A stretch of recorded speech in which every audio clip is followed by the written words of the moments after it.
Mediju plānu labošana un iespējas labot ir saistīts ar to, kādā statusā atrodas kampaņa. Un šajā gadījumā aiziet uz kampaņu sadaļu. Mēs redzam, ka kampaņa ir iesākta. Tas nozīmē, ka mēs viņu brīvi varam iet iekšā, koriģēt, labot, darboties ar to, jo viņa nav vēl iesniegta konkrētam mēdījam. Tas, ko mēs tūlīt izdarīsim, mēs šai kampaņai pievienosim klāt jaunu mediju kanālu un iesniegsim kampaņu un apskatīsim to variantu, kā var veikt izmaiņas kampaņā pēc tam, kad tā ir iesniegta jau mēdījiem. Tad es pievienošu šeit mēdīju, kas ir testa mēdījis. Es viņu pievienoju. Šeit meklēšanā es varu paņemt ārā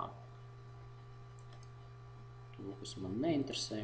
Pastīšos testa kanāla laukumus, izvēlēšos vienu laukumu, papildināšu kampaņu.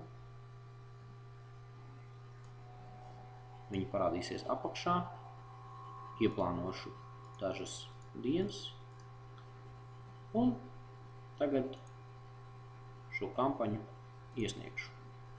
Pēc iesniegšanas mediju plānu nav iespējams mainīt. Tieši tā es iesniedzu un attiecīgi šeit man nav vairs iespējas koriģēt mediju plānu. Tas, ko es varu darīt, kā es varu viņu dabūt, kā es varu veikt šeit izmaiņas, kad jau tas ir iesniegts.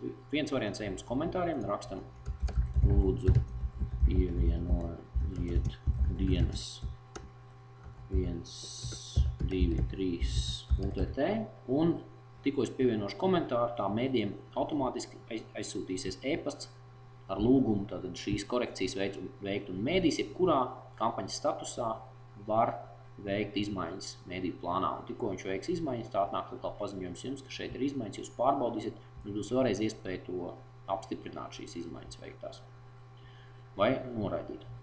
Tātad pievienojam komentāru. Tas ir viens variants. Otrs variants ir atkal uzrakstīt komentāru, lai mēdījis ļauj jums pašiem veikt izmaiņas šajā mēdīju plānā. Un tas patiesībā ir iespējams. Mēdījiem ir tāda iespēja atzīmēt, ka tāds saucamais atbrīvot mēdīju plānu jūsu labošanai. To arī var vienkārši uzrakstīt. Lūdzu, atbrīvot mēdīju plānu, vajadzēs veikt izmaiņas. Un šo var jau prasību lūgt,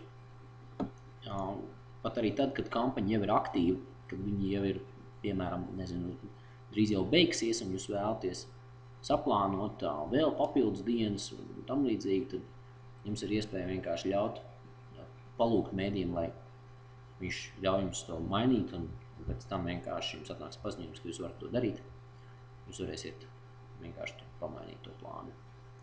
Tas, principā, arī viss.